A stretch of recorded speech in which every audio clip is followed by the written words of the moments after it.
Well, this is Maralinga. It's located well over 1,000 kilometres northwest of Adelaide. Now, Maralinga is a story of triumph and tragedy, of excitement and of sorrow. There are many different stories to Maralinga, so let's go learn more about it.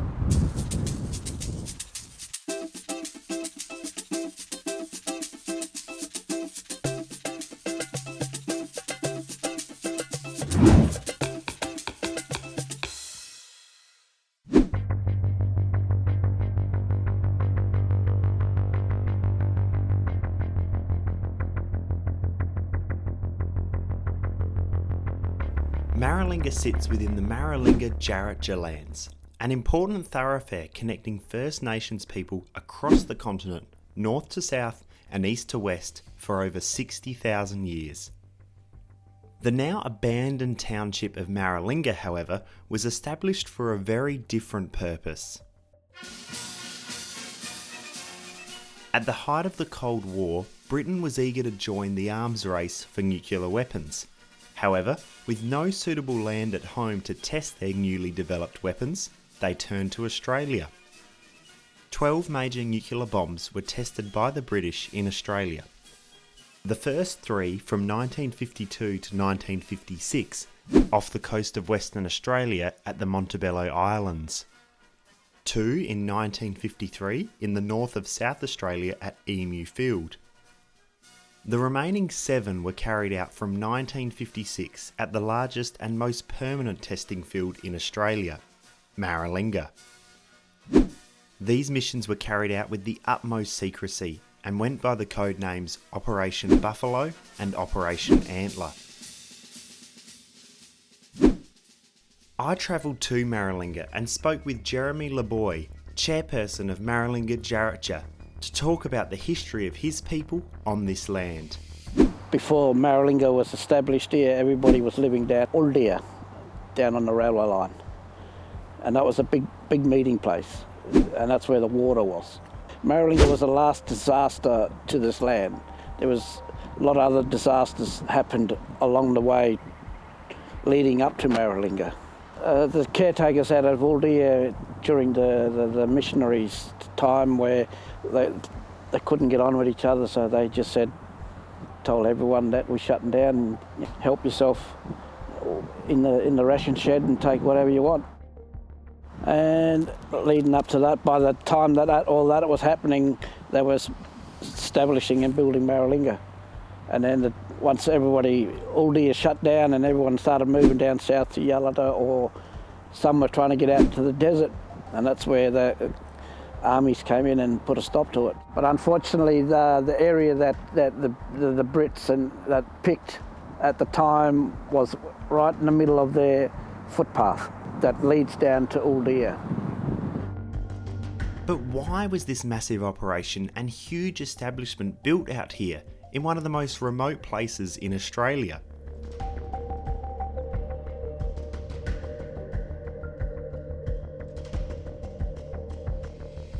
I sat down with Maralinga caretakers Priscilla and Roger to gain a deeper understanding of what the British wanted to achieve. Well, the British, Maralinga wasn't their first choice. They actually wanted Nevada. They couldn't get Nevada and they wanted to go to Canada, but they'd had a bit of a falling out with America. So they approached Australia, and Australia was more than happy and more than pleased to jump on board and lend them the land and let them experiment with nuclear bombs. They didn't want to be left behind as a world leader, and that was partially the reason they pushed to get going, because America was developing, Russia was developing, other countries developing, and Britain didn't want to be left behind. Not only did they do the 7 nuclear bombs out here, but they did 550 minor trials, which actually did the most damage to the land. So the minor trials were basically about perfecting neutron initiators and about perfecting the shockwave, how they could create a better nuclear bomb almost. So with an atomic bomb, there's 2 stages. There's what they call a fissile stage and a fusion stage. When an atomic bomb comes at critical mass, at fusion stage, it burns up all the plutonium, all the bad stuff that contained in a nuclear bomb within the mushroom cloud. So there's less chance of pollutants or plutonium hitting the ground, where when something hits fizzle stage, it means the bomb hasn't hit critical mass. So all the plutonium, the uranium and stuff like that within the bomb doesn't burn up within the cloud, and that falls back down onto the ground as contaminants to the soil. And that was the problem with the minor trials. They were never atomic, they just got to the fizzle stage, which spread pollution right across the land. It was Aboriginal land, and it didn't really give any sort of consequence to what was going to happen to the Aboriginal people during that time, which, you know, it displaced them and caused a bit of chaos for the Aboriginal people. Well, were the people told what was going on, or was it just... Absolutely nothing. The Indigenous people or the traditional owners didn't, there was nothing was explained to these people.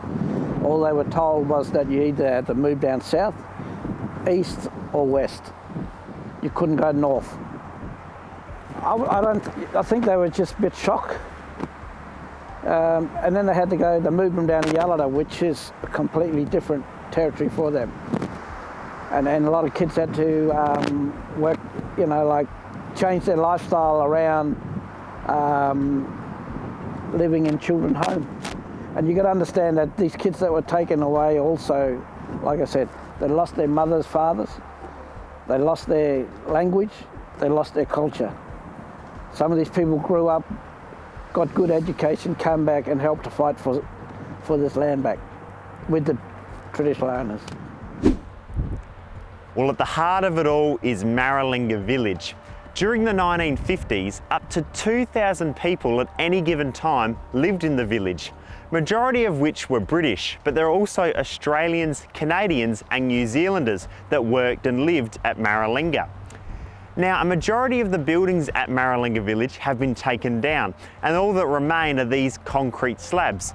But just walking around the streets of Maralinga village is quite an eerie feeling, yet you can tell the size and scope of the village, how big it used to be, and how many people would have called this place home. So Maralinga village had about 130 buildings on site.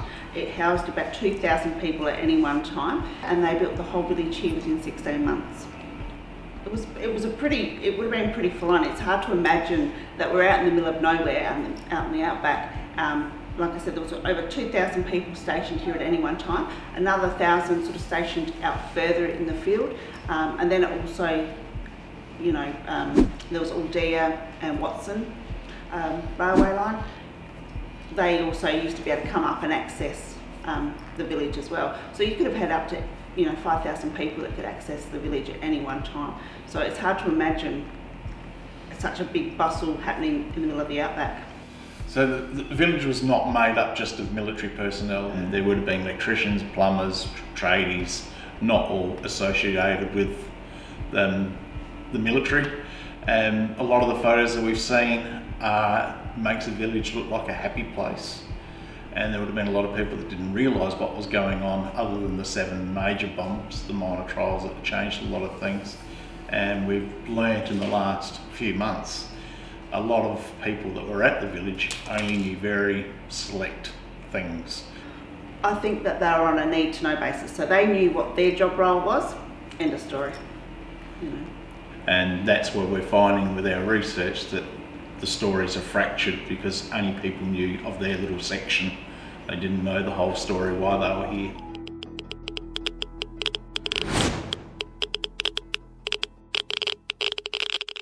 As well as the terror and destruction of nuclear weapons, it's important to remember that these tests took place on land of crucial importance to the local Indigenous people, and that the events of Maralinga have had a significant impact on local communities and still have on local Indigenous people to this very day. The traditional owners don't like to go out there at all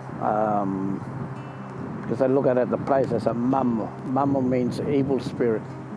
You know, people did live on here, even though you didn't see anybody, people did live here.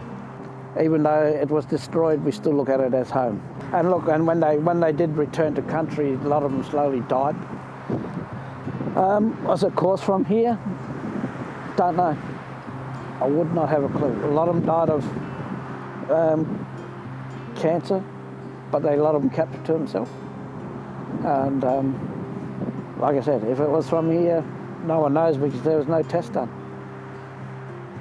So we can only presume that they would have got it from here.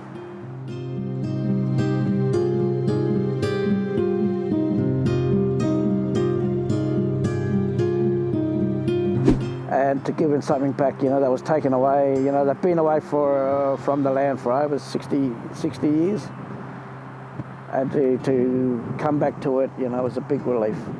Even though they were taken away, they still had knowledge to sacred sites, knowledge to waterholes. They knew where all that area were. It was just a matter of getting back there and revisiting these places. Why do you think it's important that people actually learn about what happened out here? So that this type of disaster don't happen at all. We don't need to test atomic bombs or even use it on other countries. There's ways of settling things, and that's sitting around the table and talking. With the younger generation, I think it needs to be taught to children in South Australia, you know, about this place. You know, what happened, you know, the history, the story of South Australia, you know, what happened. A lot of kids today don't even know where Maralinga is, even. Not so much kids, but even adults don't even know about Maralinga. You know, kids out there need to get out, like, you know, get off the couch, come out of here, get them out of the classroom and bring them out of here and have a look at the place. Understand, there's a lot of history here. History belongs to South Australia, not only to Maralinga.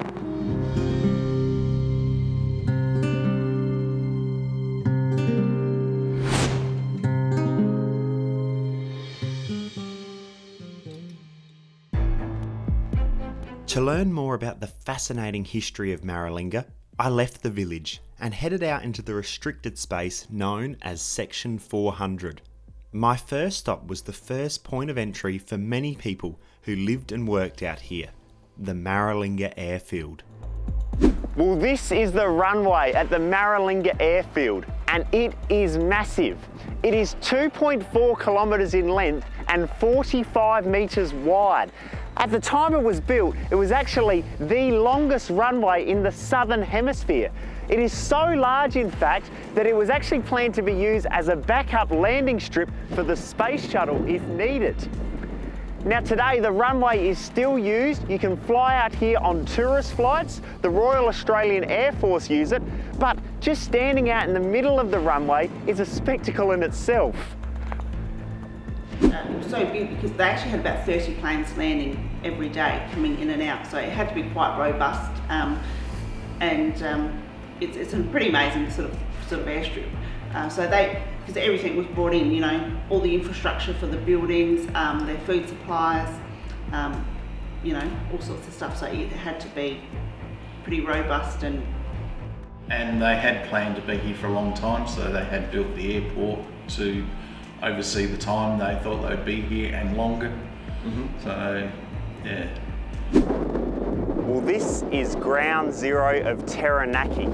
This is the location where the final nuclear weapon was detonated out here at Maralinga in 1957. This one was actually quite unique because it was detonated suspended 300 metres in the air, carried by a hydrogen balloon, and it actually sat down just 150 metres above the ground level and was detonated up in the sky.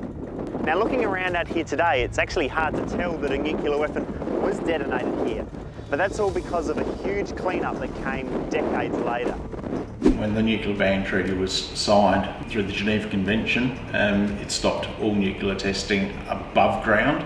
So that was the reason the British stopped using Australian soil, and it had become pretty tiring to the Australian government and the Australian people what was going on out here. So the British were starting to feel the heat, and world policies were changing, so it was time just to move on, which left the British time to think about doing the clean-up, but we think it was just time they wanted to move on, and they had started mending ties with America, so they were jumping back on that bandwagon to continue their testing along with America, and Australia was sort of left with the mess. so they came through and they removed all of their infrastructure they had here. They got rid of everything, they buried everything underground. And then they did a very, very basic clean-up where they went through and ploughed up the ground, turned over the soil and stuff like that. But by turning it over and ploughing it in, they just sort of put it under the soil and brought it back on top of the soil. And that's sort of how they left it. So that's why the Australian government needed to come step back in and did it from 94 to 2000 and did a proper clean-up. Long after nuclear weapons were detonated out here at Maralinga, a massive clean-up operation was required. It began in the 1990s, and the majority of the clean-up involved removing 1 metre of topsoil from all of this area, then digging a 40-metre deep pit behind me and burying all the soil in it. So, out of all the nuclear weapons sites out here in this entire area, the most contaminated site is actually behind me here. But it is 40 metres deep to ensure that any radiation that may be left over from the atomic weapons tests are safely below the ground. Well, the clean-up involved scraping the land from all the pollution, all the radiation contamination that had been left on the ground, because they just sort of ploughed it into the ground. So they actually had to remove all the topsoil that held that contamination, and then they've buried that underground and put topping on top of it to keep everything sort of safe. And that's why now that we have caretakers and things out here to look after it, like Roger's a radiation safety officer, and that's one of his jobs, is to go around and regularly monitor and take records of it out here, which go off, and we have contact with the EPA, PANSO regularly, and they will come out and do tests as well and checks. So everything is completely safe, otherwise we would be out here. And they've actually done a very good job at maintaining it and keeping it nice and safe for people. So while it's only natural to be concerned about the leftover radiation out at Maralinga, due to this massive cleanup, radiation levels in and around Maralinga are perfectly safe to visit and stay permanently. In fact, average radioactivity levels measured at Maralinga today are actually lower than they are in suburban Adelaide. Precautions are still taken, but coming out to visit and explore Maralinga or live on site like Roger and Priscilla is now perfectly safe. Out here at 2 minutes to midnight on an October evening in 1956, a nuclear weapon exploded. It was detonated about 30 metres high from this very spot in the middle of the night. Looking around today, it's really hard to imagine what that would have been like. You can only really just imagine that huge flash of light, that massively loud explosion, just that mushroom cloud rising hundreds of metres into the air. It sounds like something out of a movie, but it happened right here out at Maralinga.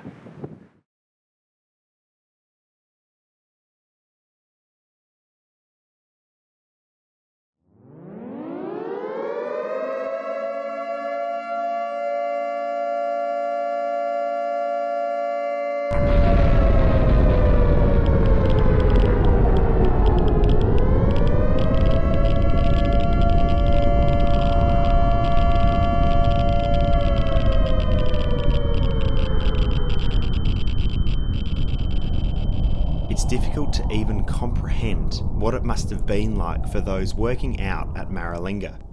But there was one role that's emerged to be one of the most dangerous of them all. Look, I guess if you're a conscript, the worst part about the conscripts, they were basically used as guinea pigs. So they would set experiments up along the line from the bomb, and we know that they'd set experiments up between 500 yards to up to 2,000 yards away from the bomb. And after the bomb would explode, it was up to the conscripts to go out there and retrieve the experiments that were being set up out there, and we're talking roughly around about 2 hours, the first crew in and after the bomb, where there was still being dust in the air and everything else. So in 1999 they actually did a study of British servicemen who had been involved in nuclear testing, and they found that 30% of these servicemen had actually died in their early 50s from cancer-related illnesses, which is pretty sad. 30% is a pretty high figure. Now, to give you an idea about how hot it was in the blast zone when nuclear weapons were detonated out here, when you walk around the ground zeros around here, you'll find these little pieces of what look like green glass. Now what they actually are is when nuclear weapons were detonated, it was just so hot in the immediate vicinity that the sand turned to glass. And this has sat here ever since the bombs were detonated in the 1950s. It's pretty amazing to think that this was just dirt, but it was so hot that it's turned to glass.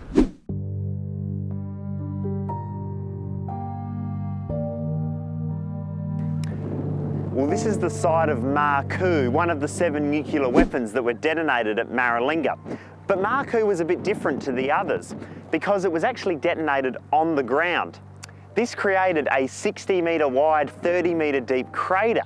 Now this crater was actually quite useful because all the materials that were used in this blast, including vehicles and planes, are actually buried right here in the crater that it created.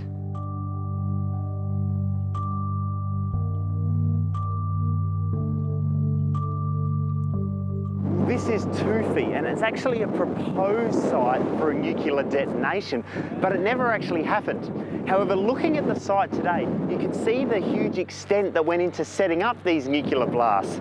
Now, the one here was going to be another balloon detonation, and all of these roads that are spiking out this central cleared area like a clock would have been used to tie down huge cables that would have gone all the way up to the balloon that could have been sitting 300 metres above the surface.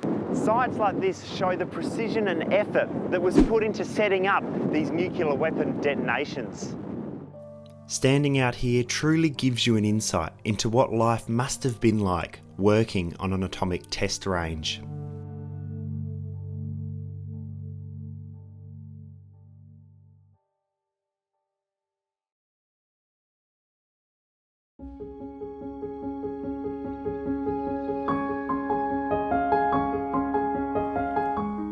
So what does the story of Maralinga teach us?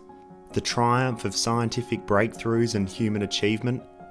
The pain of displacement from your home and lifelong impacts to thousands of people and their families? It teaches us so much about who we are as human beings, and for such a significant event to happen in our backyard so recently, visiting Maralinga can teach you a great deal. Tourism's here is to inform people exactly what happened here and to educate people of what actually happened here and the consequences to community people. Well, I guess when people arrive here, they've got choices. They can camp. We have a campground with camp kitchen and basic facilities, but very comfortable.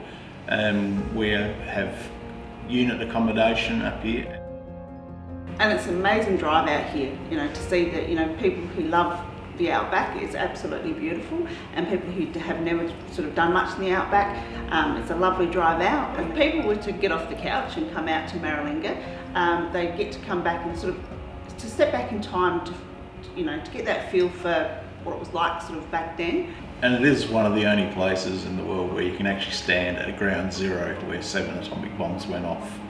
So it's pretty significant in the world history, not just Australian history. Much is still unknown of what actually happened at Maralinga, so the story of this dark chapter of our history is still unfolding. But getting off the couch and coming out to visit this fascinating place will add your mark into the forever unfolding story of Maralinga. 1, 2, 3, get off the couch!